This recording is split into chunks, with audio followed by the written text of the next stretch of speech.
In this video we will conclude the story about the American Revolution. If you enjoy these videos and would like to see more, please leave a comment. Now sit back, relax, and enjoy the story. 6 years. He turned the number over in his mind sometimes, the way you turn a stone over to see what is underneath, not because you expect to find anything new, but because the action itself feels necessary, feels like the right relationship to a fact of that size. 6 years. He had been 22 when he left the farm, and he was 28 now, and the distance between those two numbers contained everything: the marches and the winters and the battles and the letters and the losses and the long, flat, grinding middle miles that nobody would write about but that had asked more of him, in their way, than any single day of fighting. He was a different man from the one who had walked down the farm track with his grandfather's musket and his heart in his throat. Not different in his essential nature. He recognized himself, when he thought about it clearly, as the same person who had stood in the barn that last October evening with his forehead against Patience's neck, listening to the voices from the house. The same instincts, the same deep attachment to the specific gravity of ordinary life, the smell of turned earth and wood smoke, the sound of a creak, the weight of a tool in a working hand. But those instincts now lived inside a person who had been made larger by what he had endured, not hardened, which was the word people who had not been through it tended to use, as though war's primary effect on a man was to reduce him to something simpler but deepened, extended in his range, capable of holding more in a single moment, and of releasing it more cleanly when the moment was done. Fitch had told him this would happen. Fitch had been right about most things. The war in the North had settled into a kind of strategic stalemate by 1779, neither side possessing the means or the will to deliver a decisive blow in that theatre, both watching the other with the patient wariness of men who have been fighting long enough to know that patience can be a weapon. The real action had shifted south, as the British strategy had always suggested it might, to the Carolinas, to Georgia, to the complex and often brutal war of loyalist against patriot that played out in those states with a ferocity that made the northern campaigns look almost orderly by comparison. Eli had followed it through dispatches and rumor and the letters of men who had been sent south and wrote back when they wrote back with accounts that made the winter at Valley Forge sound like a difficult camping trip. In the spring of 1781 his company received orders. They were going south. Virginia, specifically to join the forces gathering around a French commander named Lafayette, who was attempting to contain a British army under a general named Cornwallis that had moved into Virginia and was ranging through the state with the confidence of a force that believed itself to be operating in friendly territory. The orders were issued with the brisk, matter-of-fact quality that orders had acquired by this stage of the war. Nobody made speeches about them. Nobody needed to. The men received them, prepared their equipment, and began to march. By now this was simply what they did.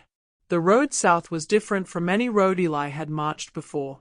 Not in its physical demands. He had walked enough miles by now that a long march was simply a long march, the body managing it with the automatic efficiency of a thing that has been done so many times it no longer requires conscious direction. But different in its quality, its feel, the landscape opening out as they moved south, the trees different, the light different, the air carrying smells he had not encountered in the northern campaigns.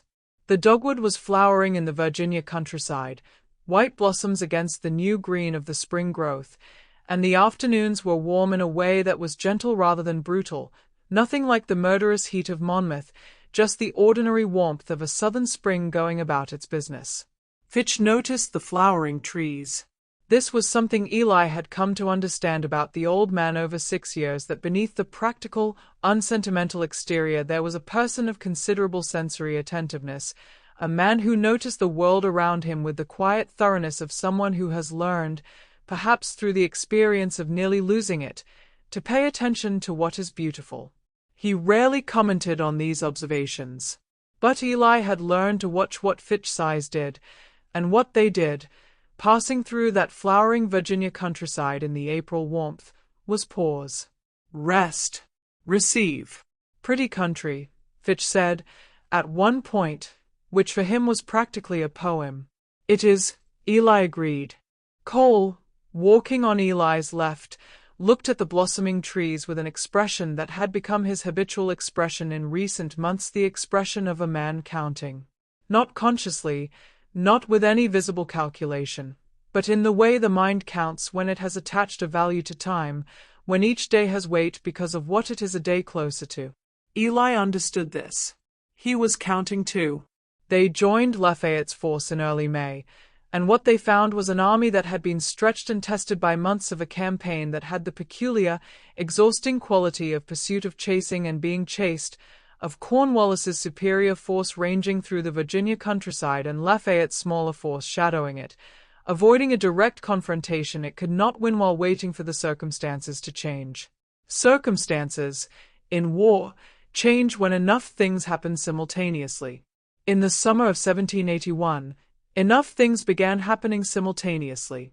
The French fleet, under an admiral named de Grasse, was in the Atlantic moving toward the Chesapeake with a force large enough to challenge British naval superiority in those waters, which was the thing that everything else depended on, the pivot point around which the whole strategic situation turned.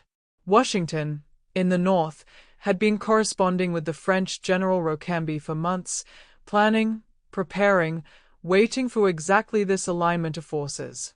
And Cornwallis, perhaps misreading the situation, perhaps confident in the British Navy's ability to maintain his supply lines, had moved his army to a peninsula on the Virginia coast, a place called Yorktown, and begun to fortify it. Eli did not understand all of this at the time. The full picture assembled itself only later, over years, from the accounts of men who had seen different pieces of it. What he understood, in the summer of 1781, was what he could see directly, that the army around him was growing, that men were arriving from the north in numbers that had not been present in the Virginia theater before, that there was a quality of directed purpose in the movements of the command that he had learned, over 6 years, to recognize as the precursor to something significant. Something was coming together. He did not know yet what it would mean. He did not know that he was living inside the final movement of the longest piece of music he would ever be part of. He was simply there, and present, and ready, which was, in the end, all that had ever been asked of him. A letter from home arrived in June, forwarded through 3 intermediary posts and arriving crumpled and slightly damp and delayed by perhaps 6 weeks from its writing, which was actually better than average. It was from his father. His father's letters had changed over the years in ways that moved Eli when he thought about them, had started from the same compact precision they had always had and gradually, almost imperceptibly, loosened. Not in their handwriting, which remained as small and neat as ever, but in their content. As though the distance and the time and the weight of what his son was carrying had, over 6 years, eroded some internal reserve in his father, some private convention about what was appropriate to say between men, and what remained was simply the unmediated feeling, set down in ink without the usual management. This letter was the most unmediated yet. His father wrote about the farm, the eastern field, doing well, a good spring for rye, and about the twins, who at 18 had become capable young men of whom their father was quietly and almost aggressively proud. He wrote about Clara, who was well, who sent her love with a frequency and specificity that she apparently now felt no need to disguise in the practical language of earlier years. He wrote about Ruth and Cole. There had been a small ceremony in the village in April, family only, because Cole was still in the army and Ruth had decided she was not waiting another year. The war could keep him, but it was not keeping his name as well. Eli smiled at this. He wrote about Patience, who was old now but well, and still occupying her stall in the barn with the same magnificent self-possession she had always brought to it. And at the end, in the same slightly different handwriting of his most careful sentences, his father wrote this: "I walk the eastern field most evenings now. I think of you when I walk it. I think of the morning you planted it, in the spring before you left. I think of how you pressed each seed in with your thumb, one by one, in the long rows the way I taught you. I have planted it every year since, and every year it gives a harvest. I want you to know that I think of this as a kind of conversation, that every harvest is an answer to something you began, that you will come home and walk this field and understand what I mean by this. Come home, Eli. Come home soon." Eli folded the letter with great care. He held it against his chest for a moment, there in the June warmth of a Virginia evening, with the dogwood long past its flowering now and the summer heat settling in and the sound of the growing army around him, the sound of something gathering, something building toward its resolution. He was going to go home. He was going to walk the eastern field. He was going to press his thumb into the dark soil and feel it receive the seed, the way it always had, the way it always would, patient and dark and full of everything that needed only time and tending to become what it was meant to be. But first there was one more thing to be done. He had seen a great many things in 6 years of war, but he had not seen anything quite like this. The combined army that assembled outside Yorktown in the early weeks of October was the largest force Ely had ever been part of, perhaps 17,000 men in total, Americans and French together, arranged in a great curving arc around the landward side of the peninsula while the French fleet held the sea approaches, closing the trap that had been months in the careful planning and would now be sprung with a patience and precision that was almost architectural in its quality. There was something about the scale of it that was difficult to absorb entirely, not just the numbers, though the numbers were extraordinary, but the sense of convergence, of many separate things having moved through time and distance and difficulty to arrive at exactly this point, at exactly this moment, as though the war had always been leading here and had simply required everything that had come before in order to arrive. The French were a revelation. Ely had known they were allies, had known it since 1778, since the treaty that France's support had finally been formalized, had seen French officers and French supplies at various points in the years since. But he had not before been in close proximity to the French army as a whole, and its presence was, to a man who had spent 6 years in an army that was perpetually underdressed and underfed, something close to astonishing. The French soldiers were magnificently equipped white uniforms with colored facings, polished brass, the kind of professional completeness that spoke of a military establishment with centuries of institutional investment behind it. They moved with a precision that would have made von Steuben nod in professional satisfaction. They ate well. Their camps were orderly in a way that made the American camps look, by comparison, like the improvised arrangements they had always been. None of this produced resentment in Ely. He was too old a soldier for resentment about things that were simply facts of circumstance. What it produced was something more like wonder, a clear-eyed recognition of what professional, properly resourced military force looked like, and a corresponding recognition, settled and certain within him, that what his own army had achieved with half the resources and twice the hardship was not something to be diminished by the comparison. It was something to be understood on its own terms, which were different terms, harder terms, terms that could not be translated directly into white uniforms and polished brass, but that were not, for that reason, any less real. The siege began in earnest in the first days of October. Ely had not been part of a siege before, had not experienced the particular, methodical quality of siege warfare, which is nothing like the sudden, eruptive violence of a field battle and everything like a very slow, very deliberate, very deadly piece of engineering. Trenches were dug. Parallel lines of approach were opened, advancing toward the British earthworks in carefully calculated increments, each new trench providing cover and position for the next advance, the whole process moving forward with the unhurried purpose of something that knows it has time and means to use it well. The work was hard and constant and done largely at night, when darkness offered some protection from the British guns that fired into the working parties with a consistency that was professionally admirable and personally terrifying. Ely dug. He carried. He lay flat in the turned earth when the guns found the range of where he was, feeling the concussions in his chest, the displaced air, the particular violence of artillery that is close enough to make itself felt before it is heard.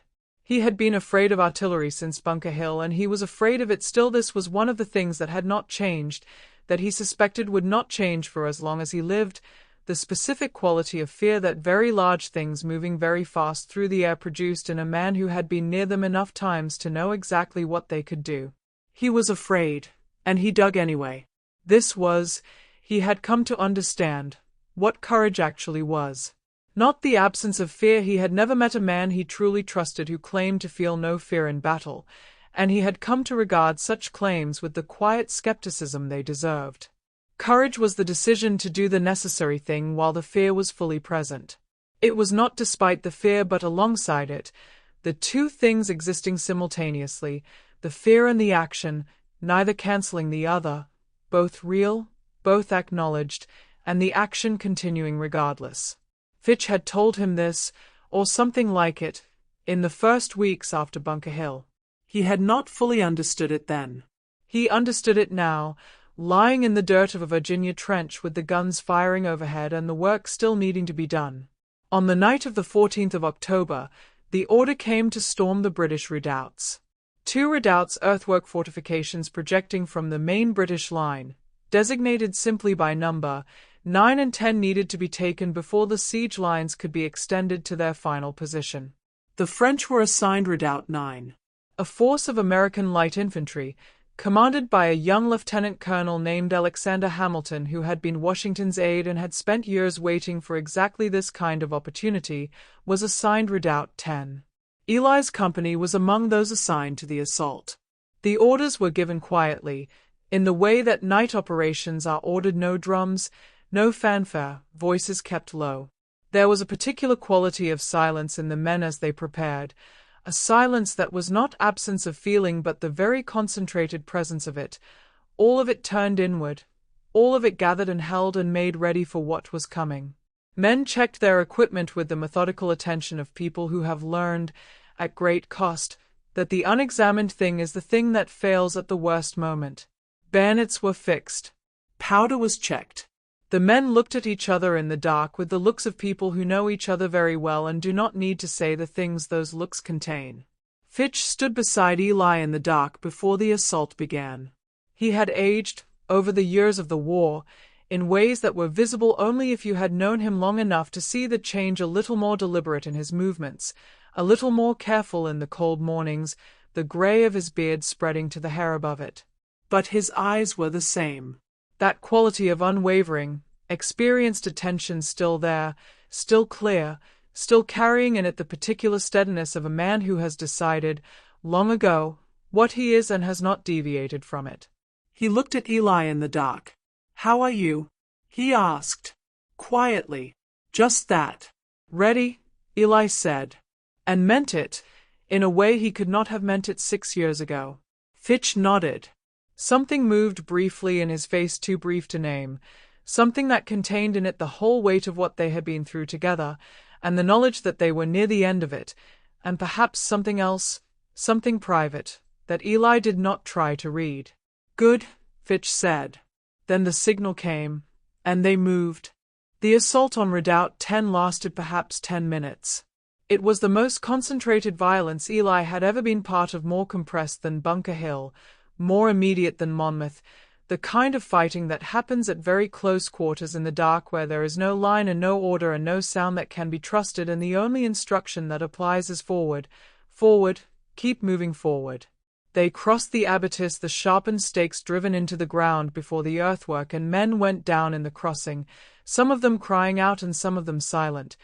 And Ely did not stop, could not stop, the momentum of the assault carrying him forward with a force that was larger than any individual decision he could make within it. He was over the earthwork and inside the redoubt, and there were British soldiers there, in the dark, and what happened in the next few minutes was something he would never describe in any letter home, not because he could not find words for it, but because some things are not for letters, not for the kitchen table, not for the people you love to carry. It was brief. It was decisive. And then it was over, and Ely was standing inside a redoubt that was no longer British, his chest heaving, the dark around him full of the sounds of men in the aftermath of violence, some of them tending wounds, some of them very still, some of them making sounds that were not words. He looked for Fitch. He found him standing at the far wall of the redoubt, one hand pressed flat against the earthwork, breathing carefully. Not wounded or not obviously wounded. Simply standing, with the deliberateness of a man who is making sure his body is still doing what he requires of it. Their eyes met across the dark interior of the redoubt. Fitch removed his hand from the wall. Stood straight. Ely crossed to him. They stood together in the dark, in the captured redoubt, while around them the sounds of the night settled slowly back towards something that was not quiet but was quieter than it had been, and overhead the stars were out, those same patient, ancient stars, looking down on this small piece of Virginia earth as they had looked down on the farm in Massachusetts and the river in New Jersey and the hill at Bunker and all the miles of road in between. "Still here?" Eli said. It was what he always said, in the moments after. "Still here," said Fitch. The morning was cool and bright. After the weeks of siege work, the trenches, the night operations, the guns that had been firing and being fired upon in a sustained exchange that had become, by the end, almost normalized, the way extreme things become normalized when they go on long enough, the silence of that morning had a quality that was almost startling. The guns had stopped. The digging had stopped. The 100 sounds of an army in active operation had fallen away, and what remained was the ordinary sound of the world conducting its usual business: birds, wind in the trees, the distant movement of the river. Eli stood outside his tent in the early light and listened to the silence. He had been awake for most of the night, not from anxiety, exactly, but from a state of heightened attention that would not allow sleep to fully take hold, a sense of imminence so strong it was almost physical. He had lain in the dark and listened to the camp around him and thought about the farm and about his father walking the eastern field in the evenings and about the rye seeds pressed one by one into the dark soil in the spring of 1775, and he had felt, moving through him in the small hours of that October morning, something that was not excitement and not relief and not happiness in any simple sense, but something older and heavier and more complete than any of those, the feeling, perhaps, of a very long effort approaching its end. Fitch emerged from the tent behind him and stood beside him in the morning air. They did not speak. They stood together in the silence and looked at the earthworks in the distance, at the flags above the British fortifications, at the pale October sky above all of it, and they waited. The drummer boy appeared at mid-morning. He came to the parapet of the British works, a small figure, young, very young, perhaps 14 or 15, beating a signal that carried clearly across the quiet ground between the lines. The sound of a single drum, in the sudden silence of a siege that had been accompanied for weeks by the sound of artillery, had an almost surreal quality, thin and clear and somehow more significant in its smallness than all the noise that had preceded it. Behind the drummer, a British officer appeared, waving a white handkerchief, the formal signal of surrender. Eli watched this happen from perhaps 200 yards away, standing in a loose group with Fitch and Cole and the other men of his company, and he felt the moment arrive and move through the assembled army like a wave moving through water, not a sound, exactly, not a cheer, not yet, but a change in the quality of the silence, a collective intake of breath, the physical sensation of thousands of men absorbing simultaneously the meaning of what they were seeing. It was Cole who made a sound first. Not words, just a sound, low and involuntary, the sound a man makes when something he has been holding for a very long time is finally allowed to set itself down. He put his hand over his mouth and looked at the ground for a moment, his shoulders moving, and Eli put a hand on his back and left it there and did not say anything, because there was nothing to say that was adequate and silence was more honest. Fitch stood very still. His face, when Eli looked at it, was the most unguarded Eli had ever seen it, all the careful management of expression that the old soldier had maintained through 6 years of difficulty, stripped away by the simple fact of this moment. What was underneath was not triumph, not satisfaction in any small or personal sense. It was something much larger than that and much quieter. The face of a man who has spent a very long time believing in something that could not be guaranteed and has just been given, at the end, the evidence that the belief was not misplaced. His eyes were bright. He did not wipe them. He simply stood there and let whatever was moving through him move through him, the way water moves through a landscape it has been patient with for a very long time. The formal surrender ceremony took place in the early afternoon. The British Army, or a significant portion of it, those troops garrisoned at Yorktown, marched out between the two lines of the Allied force, the Americans on one side, the French on the other, in a corridor of men stretching for perhaps half a mile. They marched to a tune whose name, it was said afterward, was "The World Turned Upside Down," a choice that was either deeply felt or deeply ironic or both, which seemed about right for the occasion. Eli stood in that line. He stood in his place in the American line, the grandfather's musket at his shoulder, and he watched the British column march past him with the feeling of a man who has been part of something for so long and so completely that the ending of it does not arrive as a simple emotion but as a complexity, a lurid, unresolved, slowly assembling thing that would take years to fully understand. The British soldiers marched past looking at their feet, mostly. Some of them were very young. Some of them were older than he was. They had been here, many of them, for years too, had endured their own version of what he had endured, had their own versions of the cold and the hunger and the letters from home and the losses, had their own reasons for being here that had nothing to do with the causes and grievances that had started all of it, had been sent here by a government that was thousands of miles away and had made decisions with these men's lives the way governments make decisions with men's lives, in the comfortable distance of offices and chambers. He did not hate them.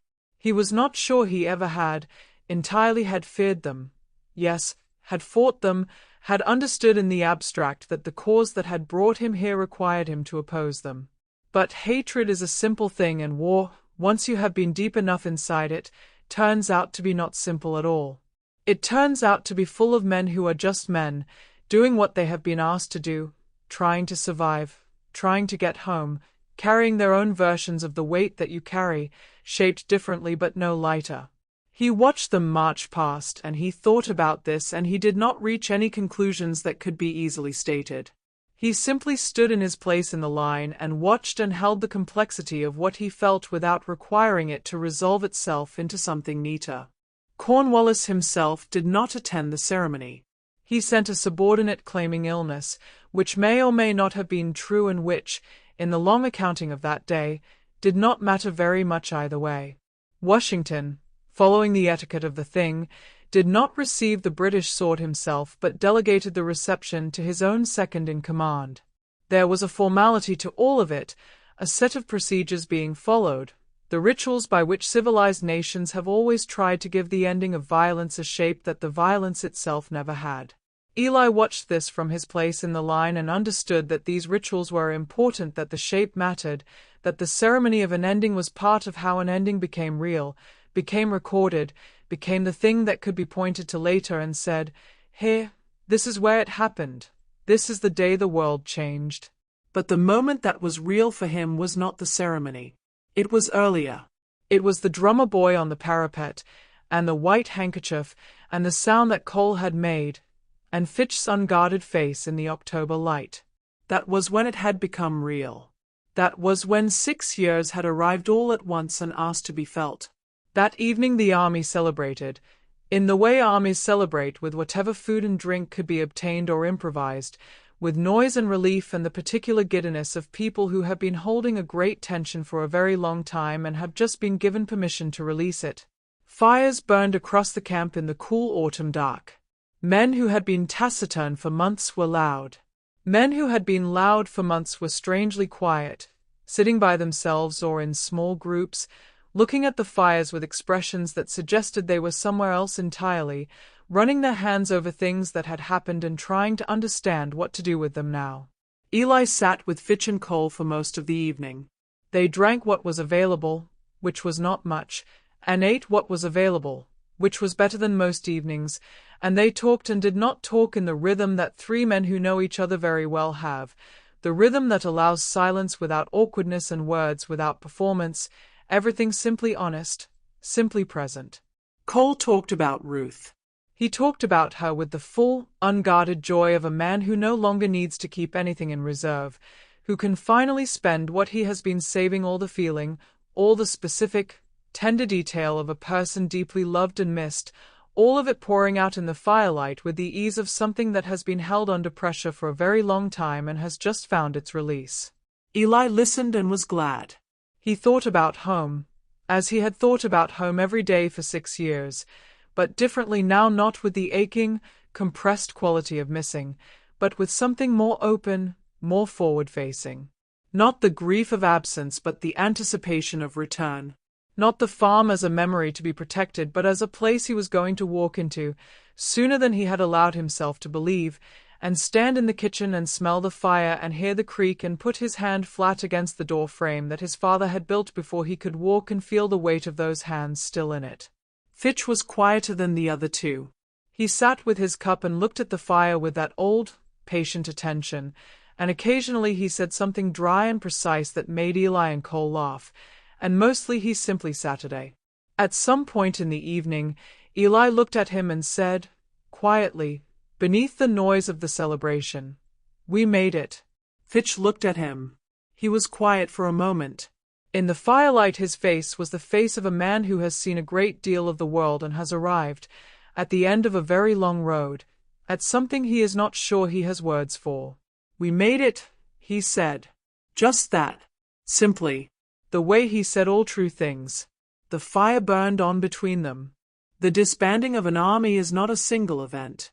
It is a process, slow, irregular, proceeding at different rates in different places, shaped by the practical difficulties of moving thousands of men across great distances without the supply infrastructure that had kept them together, however inadequately, while they were needed.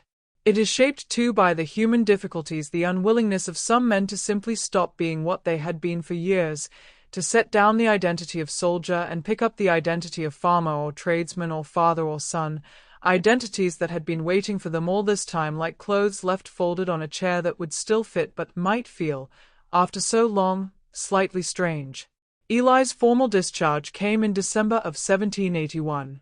He held the paper in his hands, a document of several lines, official in its language, bearing the signature of an officer whose name he recognized but whose face he had never clearly seen, and felt the specific, peculiar emptiness of an official ending.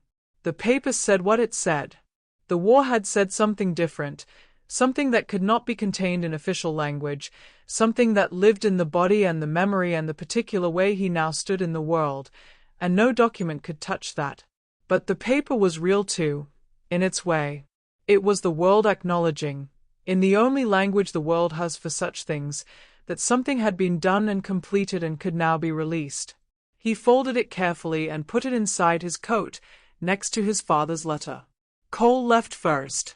His own discharge had come a week before Eli's, and he had insisted on waiting, with a patience that was new in him and that Eli suspected had been learned from close proximity to Eli and Fitch over the years until Eli's came through.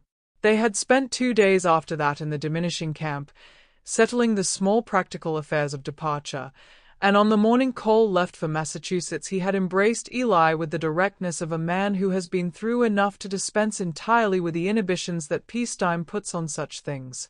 "Come home soon," Cole said. "I will," Eli said. "Ruth will want to see you. I'll want to see Ruth." "She'll deny that," Cole said, and grinned the full, uncomplicated grin of a man who is going home to someone he loves and cannot quite believe his good fortune, and then he turned and walked, and Eli watched him go with a feeling that was entirely warmth, entirely without the shadow that departures had carried all through the war years, because this departure was different. This one pointed toward something rather than away from it. This one was going the right direction. He stood watching until Cole was out of sight, and then he turned back to the camp to find Fitch. Fitch was not going home. This was something Eli had known for a while, had known since one of those late evenings at Valley Forge when Fitch had spoken about the home that no longer existed in the form he remembered it, but the knowing of it in the abstract and the confronting of it in the practical reality of departure were different things. Fitch's plan, delivered with the matter-of-fact directness he brought to all plans, was to travel south rather than north.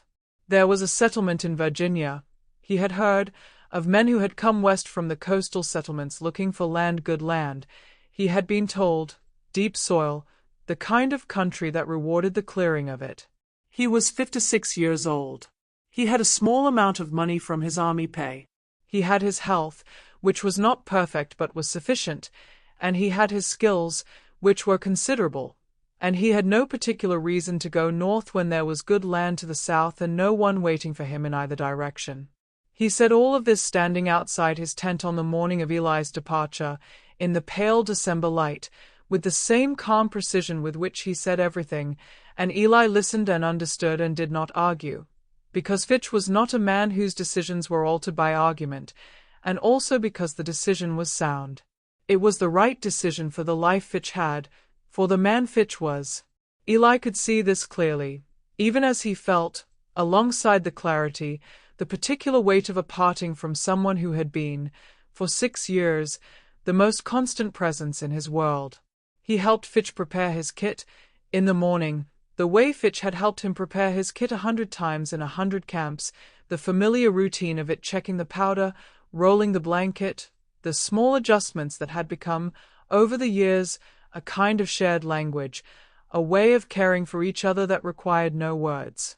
When it was done, they stood facing each other in the December morning. Eli looked at this man who had walked beside him from a meeting house in Massachusetts to a hillside in Virginia, through cold and hunger and grief and Bunker Hill and the Delaware and Valley Forge and Monmouth and Yorktown and all the countless miles of road in between, and he tried to find words for what that meant and found, as he usually did when something mattered most, that words were not quite the right instrument. He said, "I would not have made it without you." Fitch looked at him for a moment. "Yes, you would," he said. "But I'm glad you didn't have to." He put his hand briefly on Eli's shoulder. Then he picked up his kit and turned south and walked. Eli watched him go until the road bent and the trees took him, and then he stood in the empty morning for a moment longer, breathing the cold air, holding what he felt without trying to shape it into anything other than what it was. Then he turned north. The road home was long, several hundred miles, through the winter and into the early spring, on roads that were sometimes good and sometimes little more than tracks through the bare winter woodland, through towns and settlements that were in various states of adjustment to the idea that the war was over, that the thing they had been living inside for 7 years was resolving itself into something new. Some places he passed through felt the change already, a quality of lightness, of forward-facing energy, of people beginning to think about what came next rather than what was happening now. Others felt it less, or felt it differently, the change arriving more slowly, complicated by loss or damage or the particular loyalties that the war had fractured in communities where neighbor had not always agreed with neighbor about which side of the question they stood on. Eli walked through all of it with the attentive, unhurried quality he had developed over years of marching, the quality of a man who has learned to be present to what is around him without being destabilized by it, who can absorb the world as it comes without requiring it to be simpler than it is. He walked alone, mostly. Occasionally he fell in with other men traveling north, other discharged soldiers, moving home in ones and twos and small groups, each carrying his own version of what Eli carried, the years and the miles and the things that could not be left behind simply because the paper said they were over. He walked with these men for stretches of road and then parted from them and walked alone again, and both conditions were comfortable by now, the solitude no longer having the edge it had carried in those early months of the siege, the quality of chosen aloneness rather than imposed isolation. He thought, on those long walking days, about everything. He thought about Webb, who had died in a smoky hut in February with his youth still mostly ahead of him.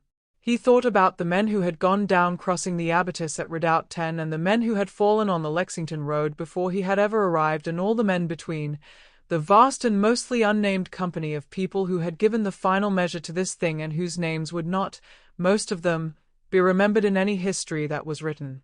He thought about Fitch, walking south on his Virginia road, toward his good soil and his new beginning, carrying his own ledger of years and miles with the same steadiness he had brought to everything. He thought about Washington, on his white horse at the head of the retreating column, turning men around by the force of his presence. About von Steuben on the drilling ground, correcting elbows with the conviction that these men could be what they needed to be.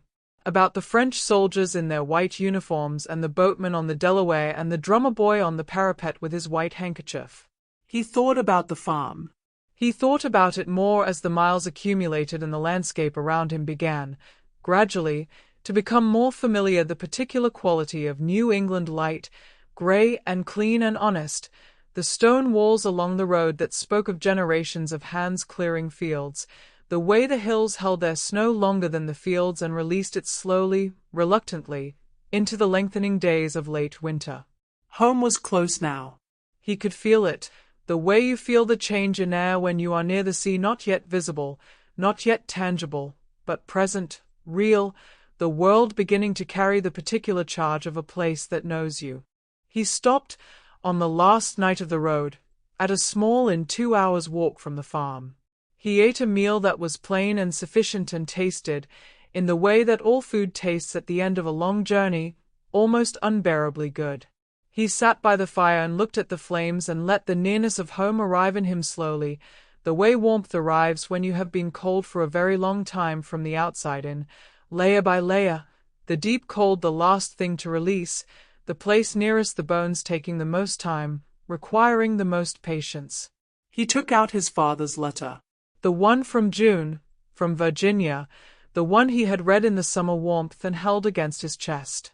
He read it again by firelight, the words as clear as they had been on the first reading, the handwriting as precise and small and familiar as it had always been.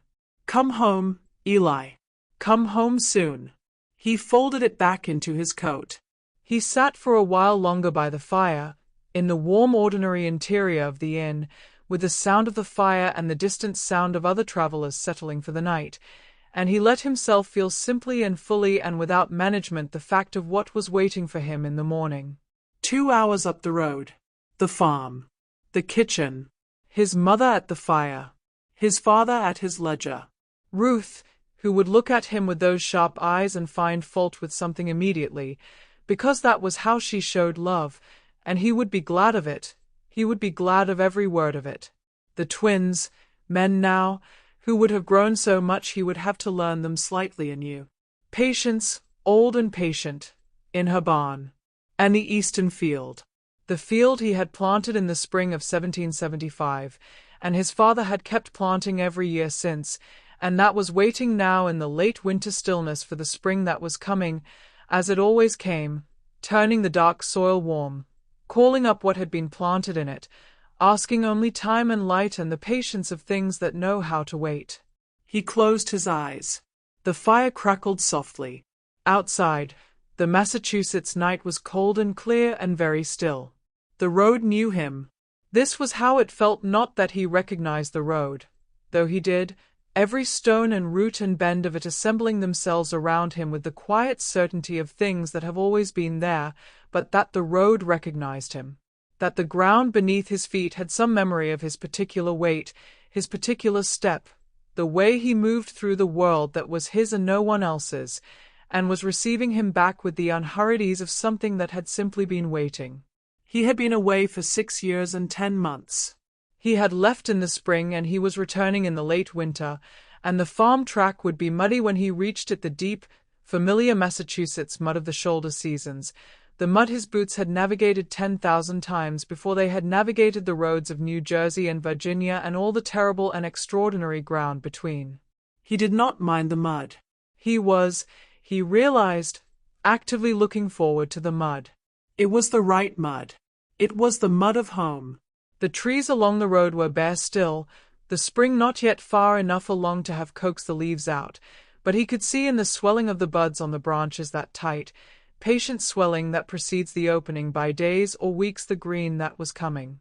The green that was always coming, every year, regardless of what the winter had been, regardless of what the world had done in the dark months. The green that did not ask permission or wait for conditions to improve. The green that simply arrived, as it always had, as it always would, as long as there were trees and soil and the annual return of the light.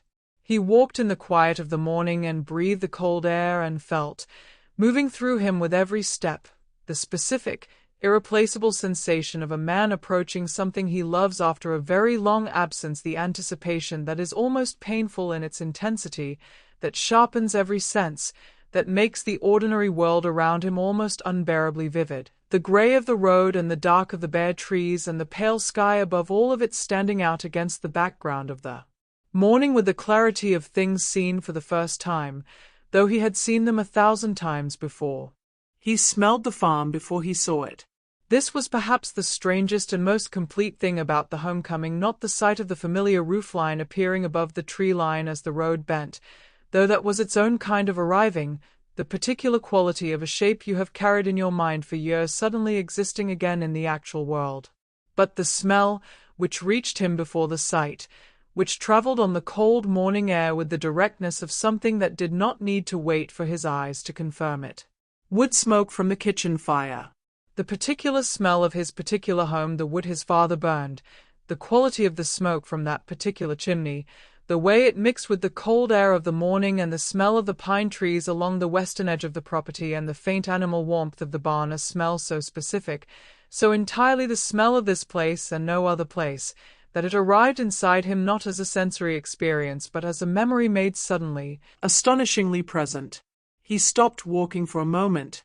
He stood in the road and breathed it in, deeply and deliberately, the way you breathe something you have been without for a very long time and are not yet ready to take for granted. Then he walked on. It was his mother who saw him first. She was at the woodpile at the side of the house, carrying an armful of split logs toward the kitchen door, and she turned some instinct, some quality of attention that mothers develop over years of listening for the sounds of the people they love, and she saw him coming up the farm track, and she set the logs down. She set them down carefully, in the particular way she always did everything, and then she simply stood and looked at him for a moment as he came toward her across the mud of the track, and her face did what faces do when they have been held in control for a very long time, and the thing they have been waiting for has finally, actually, undeniably arrived. He crossed the last distance between them quickly. She held him with a fierceness that surprised him, or would have surprised the young man who had left, who had known his mother's love primarily through its practical expressions. This was not a practical expression.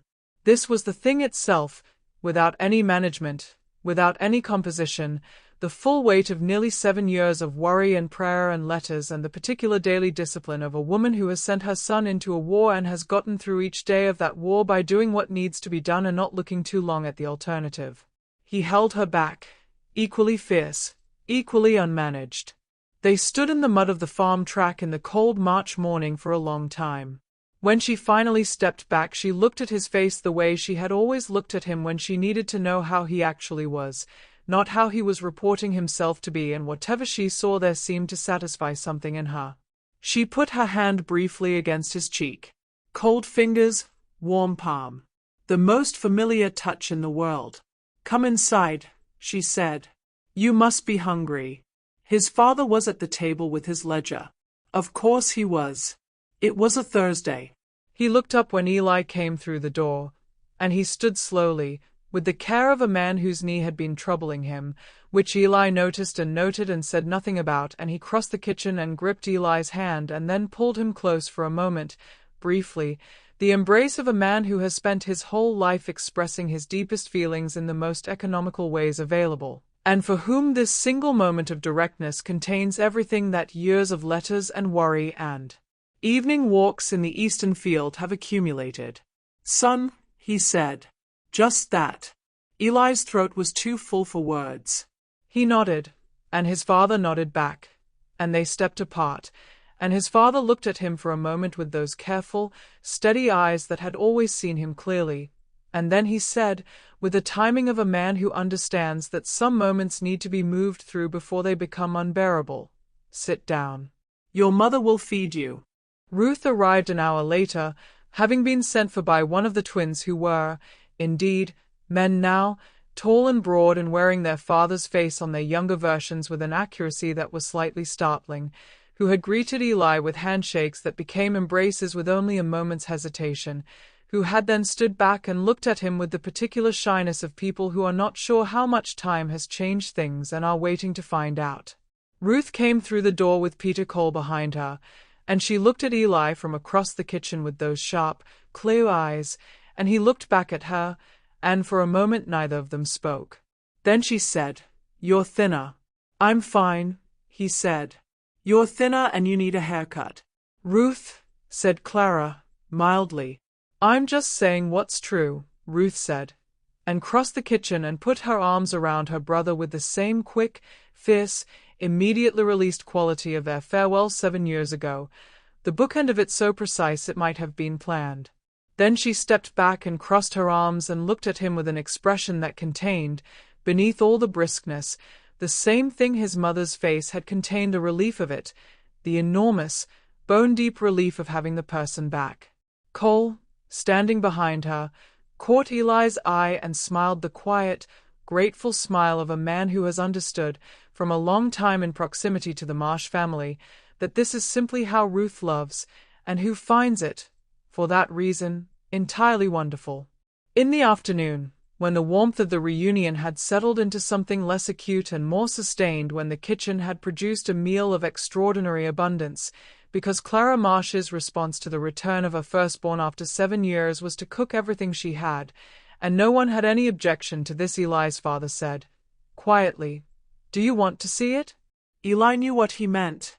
They walked out together in the cold afternoon light, the two of them, across the yard and past the barn, where he stopped for a moment to look in at Patience, old now, grey around the muzzle, regarding him from her stall with the magnificent, unimpressed equanimity she had always brought to everything, as though 7 years were simply a slightly longer interval between visits and she had never been particularly concerned either way. He put his hand on her neck and stood there for a moment, breathing her warmth and her familiar smell, and felt the barn settle around him like something he had been carrying in imagination for years and could now set down because the real thing was here. Then they walked east. The field was bare and dark in the late winter light. The soil turned from the autumn, resting in the way that fields rest between one year and the next, holding its own counsel, patient in the way that soil is patient, which is more patient than almost anything else in the world. The stone wall along the eastern boundary caught the low afternoon light and threw long shadows across the dark ground. In the distance the tree line stood bare and still. Eli stood at the edge of the field. He looked at it for a long time. This field that he had cleared with a maul and a mattock in the spring of 1775, pulling stumps and breaking ground in the weeks before he left, pressing the first rye seeds into the dark earth one by one with his thumb. This field that his father had kept planting, every year, through 7 years of war and absence and not knowing, the harvest coming up each summer as it had always come up and always would, the ground answering the planting with the same patient reliability it always had. He walked out into it. The soil was cold and soft under his boots, the particular softness of turned earth in late winter, and it received his weight without protest, the way it always had, the way it received everything, seeds and rain and the slow work of seasons and the footsteps of the man who had made it into what it was. He crouched down.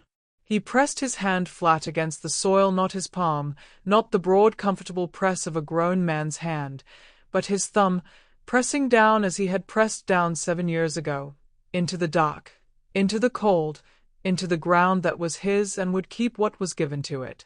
The soil was cold against his thumb. Dark and cold and full of everything that was going to come up in the spring, all the patient potential of it, all the stored warmth of all the summers it had held, waiting for the right moment to become visible again. He stayed like that for a moment, crouched in his eastern field in the cold March afternoon, with his father standing at the edge of it saying nothing, the way his father said the most important things. The sky above was pale and clear and going slowly gold at the edges as the sun began its descent. Somewhere behind him, from the direction of the farmhouse, he could hear voices, Ruth's voice, and Cole's, and the twins arguing about something in the good-natured way of young men who have spent their whole lives arguing with each other and enjoy it, and beneath all of it the small, steady sounds of a house that is full and warm and continuing. He stood up. He looked at the field, his father's field, the field that would be planted again in the spring as it had always been planted, as it would go on being planted long after both of them were gone, the ground continuing its patient work of receiving and returning, season after season, year after year, the seeds going down and the harvest coming up and the whole long ordinary miracle of it going on and on. He breathed out slowly. The cold air took his breath and dispersed it, gently, into the pale afternoon. He was home. Home was not what he had imagined it would be. This was not a complaint. He had not imagined it badly, had not held, in his years of absence, a picture of home that was too simple or too golden, the picture too carefully maintained to survive contact with the real. He had known, in some part of himself, that the farm would be different from the farm he carried in his memory, that the people would be different, that he himself would be different, and that the meeting of all these changed things would require a period of adjustment that would not always be comfortable. He had known this. And still the adjustment had surprised him with its texture. The days were long in a way they had never been long before.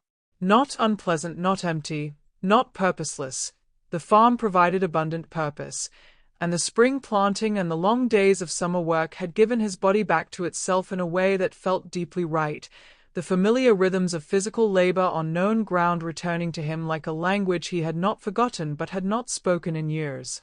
He was stronger than he had been before the war. He was more capable.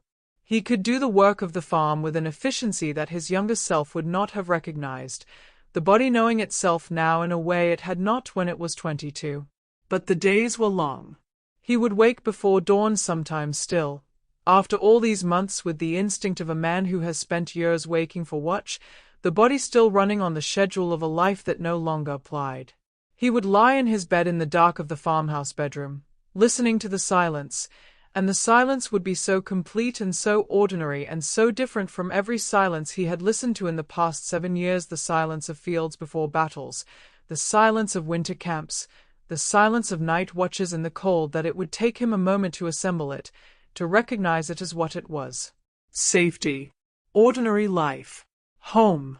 He would lie in the dark and breathe and let the recognition arrive, and then he would get up, because he was awake, and go down to the kitchen, and build up the fire, and stand in the warmth of it while the farm woke around him, and he would feel gradually, every morning, a little more securely that this was real, that the other life, the soldier's life, was the thing that was over, and this was the thing that continued. In the evenings his father still walked the eastern field. Eli joined him now, most evenings when the work was done and the light was still good, that long summer light that lasted so late in Massachusetts, that golden, abundant light that made everything it touched look like something worth remembering. They walked together in the way they had always walked together, in a silence that was full rather than empty, each of them with his own thoughts, both of them present to the same ground, the same light, the same slow turning of the day toward the dark. His father's knee was worse than the letters had suggested. He walked with a slight favoring of it that he did not acknowledge and did not allow to slow him, which was entirely in keeping with the man and which Eli observed without comment, the way Fitch had observed things in him without comment when comment was not what was needed. They did not talk much on these walks. Occasionally his father would say something about the field, the quality of the crop this year, the place along the eastern wall where the drainage needed attention, the particular way the rye was coming on in the middle section where the soil ran deepest. Practical things. The language of a man whose deepest feeling expressed itself most naturally in the concrete and the specific. And occasionally, less often, he would say something else. One evening in July, walking the field in the long late light, his father stopped and looked out over the crop, the rye standing tall in the July warmth, moved slightly by the evening breeze in that particular way, that living, shifting, collective movement of a field of grain that is one of the quietest beautiful things in the world, and he said, without preamble, without particular emphasis, "I am glad you are here." Eli looked at him.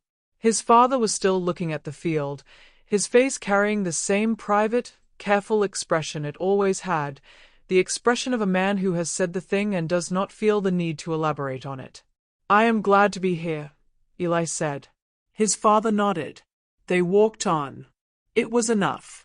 It was, in its quiet way, everything. A letter came from Fitch in August.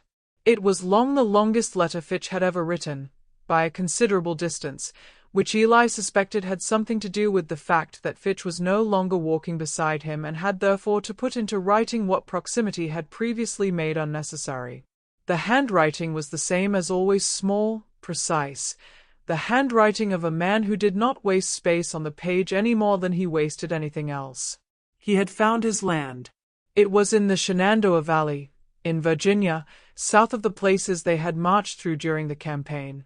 Good land, deep soil, exactly as he had heard.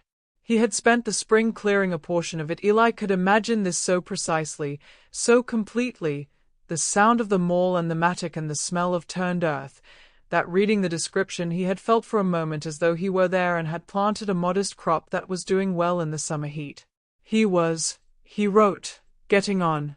He had a neighbor, a widow of perhaps 4 to 5 with 3 grown children and a farm adjoining his that shared a good water source, and they had come to a practical arrangement regarding the shared management of that water source that seemed, reading between the lines of Fitch's careful and unemotional account of it, to contain the distinct possibility of becoming something more than practical in the fullness of time. Eli smiled at this for a long time. Near the end of the letter, Fitch wrote, "I think about the men. Webb and the others. I expect I will think about them always. I have decided this is not a burden but a form of company. They walk the road with us. They are still walking it, in whatever way the dead continue. I find I do not mind their company." And then, in the last lines, in the same slightly different handwriting of his most careful sentences, "You were a good soldier, Eli Marsh. More than that, which is harder to say and more important, you were a good man to walk with. I hope your Eastern field gives you everything it should. I hope the farm is as good as you kept it in your mind all those years. I hope you are well. I am well." Eli read the letter twice and then folded it with great care and put it next to his father's letter from Virginia, inside his coat, next to the letter of discharge, next to all the other folded papers that were the written record of a life he was still assembling into something he could understand. He would write back that evening. He would say that the farm was exactly as he had kept it, that the Eastern field was doing well, that he was glad about the neighbor with the sensible arrangement regarding the water source, that he was glad Fitch was well, that he thought about the men too, that he was glad of their company. It was Ruth who said, one evening in August, the thing that Eli had been trying to find words for without knowing he was looking for them. They were sitting on the porch after supper, all of them, the whole family, the particular abundance of an ordinary summer evening when everyone is present and the work is done and the light is going slowly and there is nowhere to be and nothing required. Cole was there, easy and quiet in his place beside Ruth, belonging to the porch the way he belonged to everything now fully, without remainder. The twins were arguing about something. His mother had her sewing. His father had fallen asleep in his chair with the particular completeness of a man who has earned his rest. Eli was looking at the tree line, watching the light go out of it, thinking about nothing in particular and everything in general, in the comfortable, unfocused way that he was slowly learning to think again now that his mind was no longer required to be watchful every waking moment. Ruth said, without looking up from what she was doing, "Do you know what I think is strange?" "Many things, probably," said Cole. Ruth ignored this with the ease of long practice. "I think it's strange that it happened at all," she said. "That a collection of farmers and tradesmen and ordinary people decided that they had a right to something, and that the right was worth the cost, and they paid the cost, and at the end of it the thing they decided they had a right to they have it. That actually happened. That was not a story. That was real." Silence on the porch. The twins had stopped arguing. Eli looked at his sister, at those sharp, clear eyes, now resting on the middle distance with an expression that was not her usual briskness but something deeper, something that she did not often show and that she was perhaps not entirely aware of showing now. "Yes," he said. "That was real." Ruth looked at him. Something passed between them, the look of two people who understand the same thing from different angles, who have been on different sides of the same long experience and recognize in each other the mark of it. "Good," she said, and went back to what she was doing. That night, Eli sat for a long time on the porch after the others had gone in. The summer dark had come fully now, the stars out in their abundance above the farm, the same stars that had been above him on every night of the past 7 years, above the meeting house and the road to Boston and the hill at Bunker and the Delaware and the huts at Valley Forge and the trenches at Yorktown and all the miles of road between. The same stars, patient and constant and entirely themselves. He sat in the warm dark and let the story of the past 7 years move through him one more time, not with the weight it had once carried, not with the acute, jagged quality of things too recently lived to be properly remembered, but with the softer, more settled quality of things that were becoming, gradually, part of the ground he was made of. The past that was his, entirely his, that no one could take from him and that he would carry in some form for the rest of his life, not as a burden, though it had weight, but as Fitch had said about the dead, as company, as the record of a road walked and a thing done and a cost paid and a country made. He thought about the man he had been before. The young farmer who had pressed seeds into the dark earth and stood in a cold October field between the barn and the house and felt the world balanced on the edge of something enormous.